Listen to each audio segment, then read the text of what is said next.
First off, I want to pay tribute to the People's Assembly. I mean, the People's Assembly, not just here in Sheffield, but right across the country, are organising events like this today. And it's important that people understand the need to get involved with the People's Assembly, or the United Resistance, or the Coalition of Resistance, or any of those bodies that are now acting and trying to bring together all the different campaigning groups across our country. Because one thing's for certain, we ain't going to be able to get our message through the media. Anybody who saw or took part in the march in Manchester knows that nearly 70,000 people took part in that march, yet there was hardly a mention of it on the mainstream media. I mean, it's absolutely appalling that 70,000 British citizens take to the streets and it's ignored by the mainstream media. But it goes to explain some way of how this country is currently being run and why people believe there is no alternative. Because what this government is trying to do is trying to make you believe no matter what you do, no matter what you say, no matter what you take part in, you can't change it. That's what they're trying to make people believe. But let me tell you, that is absolutely not true. It's absolutely not true. Because you are the power in this country, the people are the power in this country. Don't think it's every 5 years, because it's not. It's not every 5 years.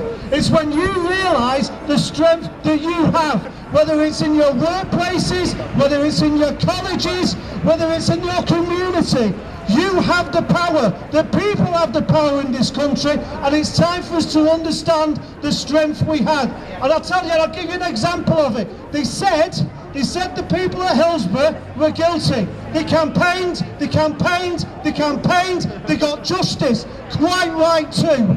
Quite right too. It should never have happened, and the government should never have been allowed to get away with what it did so it could get its ideological war on the city of Liverpool. It was an appalling stance by a government that should have been looking after those people, not trying to make them appear to be anything other than ordinary working people that attended a football match.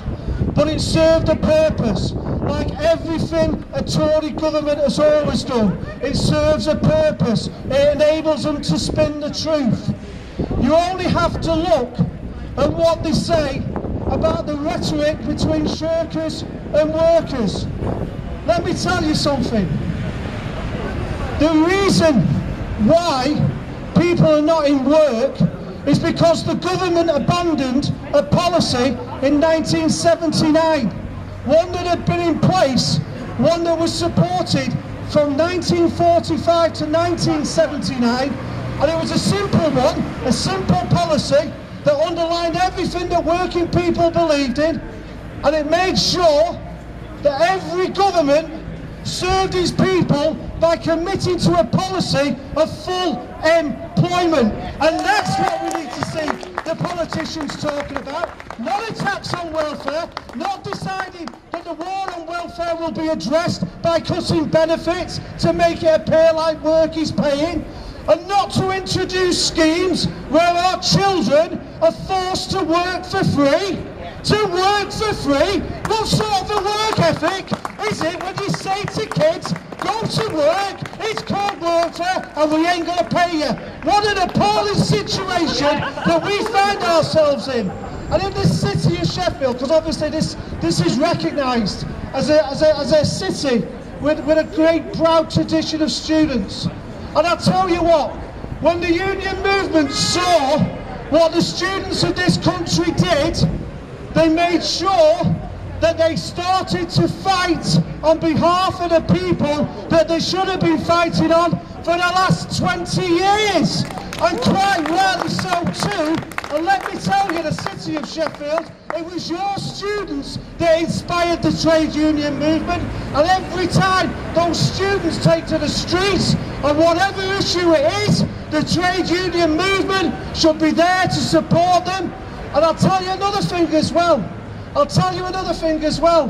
When it comes to ethos, the trade union movement should be there to support it. When it comes to workfare, no union should have any trucking with anything to do with workfare. When it comes to a tax on benefits, No trade union should have any trucking with a tax on benefits. And when it comes to 0 hours, no trade union should have any trucking with 0 hours. And let me tell you, when they tell you you can't win, in Wigan, our members were told, due to a loss of orders, they had to reduce their hours or they were going to have to make redundancies. Our members agreed to cut their hours. After they cut their hours, the company said, sorry, not good enough, we're going to make redundancies. So they announced redundancies. But in 48 hours of those redundancies, the company marched in 0-hour contract workers and agency workers. But you know what? Our members said, no way are we having this. And the company said, it's all right, it won't impact on you. We're not touching your wages. Your wages will be the same. It's only going to impact on these people here. Well, I'll tell you what those people at Wigan said. We don't care. We're not going to stand for it. We don't agree with it. We're not having second-class workers in Wigan, and we're going to go out and we're going to strike. And I'll tell you what, in the first week of that strike, every single 0-hour contract person was made permanent. Every single one of them. And in the second week, there was no agency use at that site either.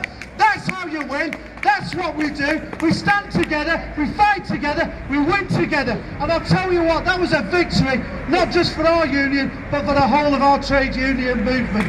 And that should be an inspiration to all working people. You go out, you stay out, you stand together, you win. And let's send a message to the TUC. Let's send the message to the TUC and to the Labour Party and to all of those politicians. We've had enough. Our union didn't wait for the TUC to make a decision. We've took a decision. We balloted our members and they are 100% in favour of supporting a call for a general strike. And let's name the day. To all those people on strike today, we send a message of solidarity to our comrades in the US who were forced to accept cuts to their terms and conditions. We send solidarity to all people in struggle. We send solidarity. Thank you very much, Kenneth.